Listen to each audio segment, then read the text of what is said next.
Hi, I'm Eugenia with Eugenia-C Design. Today we are working on tube rivets, and I will be using the 3/32 of an inch, and this one is 1/8 of an inch copper tubing. So I have three pieces material here. First of all, I marked the hole there, so I will be working with the 3/32 of an inch first. And the material is quite thin, so I'm going to use my 3-hole punch to punch both at the same time. Now, the 3-hole punch, I have 3 sizes. This one is 1/16 of an inch, that is 1/8, and then this one is 3/32, that's what we want. I'm using the hammer set to hold the 2 pieces together, okay? So it won't move. And I put it on a 3-hole punch, and then I tighten it down all the way there, and then I use the hex key to finish it. So it pop, and then you go back up, okay? And that's all you have to do. So I got a hole here. Now we have to test whether it fits. This is a little bit smaller than the tube, so we tried it anyway. So we have to enlarge the hole a little bit so it just fit perfect, okay? I will be using a stylus made by Dremel, and I put the diamond bits in there, and because it's handy and it's a lot easier. So I will be using that to just turn it on and then just do it like that.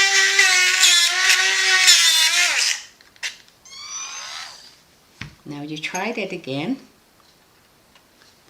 Good, just perfect. So that's what we want, okay? So you put it aside. Okay, remove that. Now I'm cheat a little bit. I already had that measured, and I cut a piece of tubing already. So I put it in here. Now, the way I'm doing it is I will be using my riveting block. It has 3 circles here. It's for the eyelets, to support the eyelets when we do the hammering. This way, I'm going to use that for the tube setting as well. Now, see the 3/32 of an inch, it just sit very perfect right on the little one. So I will be using that one now. So, okay, it's a little bit loose, but okay, I move it over here. Now make sure it locks, okay? See, it won't move anymore. It locked in position. Then I use center punch to flare the hole. Okay, so it's flared. Now once it flared, you cannot put it back in there because that will be too small. So we have to move to the middle one. So we turn it around and I move it to the middle one. So from now on, we will be using this hole, not the first one. Now it's locked. I'll do the same thing.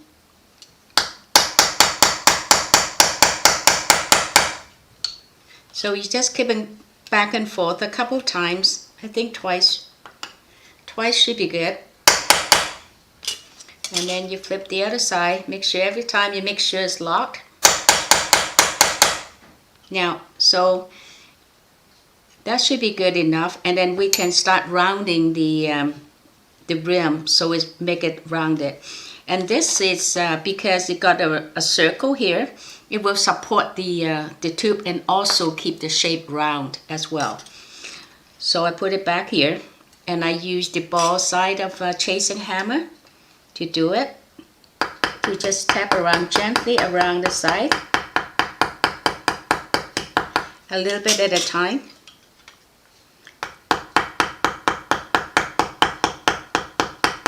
Can't brush this. I find that it's very relaxing. So you just keep doing, back and forth, and it's all nice and rounded when you're done. Okay. Now, so with with the bigger one, the 1/8 of an inch, basically the procedure is identical, but because it's a 1/8 hole, I can't. It's very difficult to mark it to punch it at the same time because of the size of the hole. So I do it one at a time. So I do this one first. Okay. And then I use this one as a guide to punch, make it through to the bottom one. So again, I just use this hammer stud to guide it. Use it as guide and then punch the second. I use that as a guide and then I'll punch the hole to the bottom as well. Okay, so once it pops, you can just turn back. And that's it. Put it away. Now I want to try it and test the hole if it fits. I understand it's a little bit tight. I cannot put it through. So I'll just, the same way I use the stylus to do that. And you just rimmed it.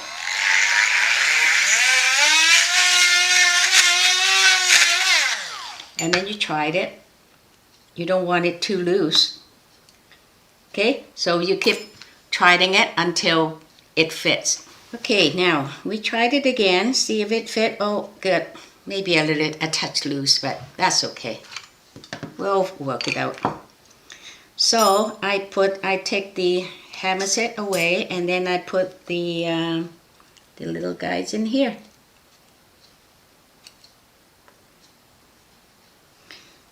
A little bit bird in there. Okay, so now with this one, because it's a bigger, this 1/8 of an inch tube fit good. Before it flared, it fit right in the middle hole.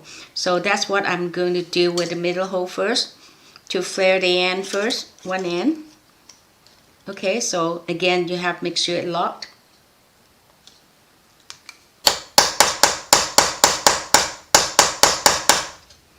Okay, this side, and now you cannot use that because it's already flared, so we have to move to the big one, and we will be using the big one from now on.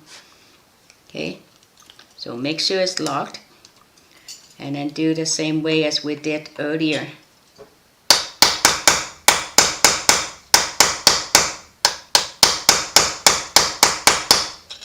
Okay, you flip it back and forth a couple of times, and then you will be ready for the rim.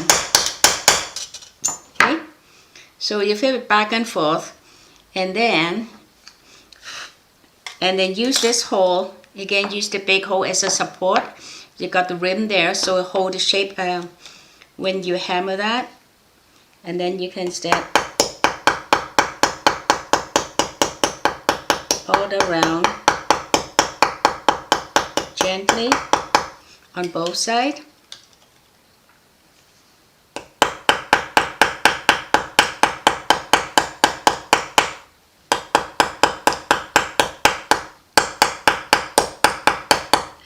So by doing that, flipping back and forth, and the bottom one is holding it in shape, you will always end up with a nice rounded rim on both sides. Now, okay, this is what it's when it's finished.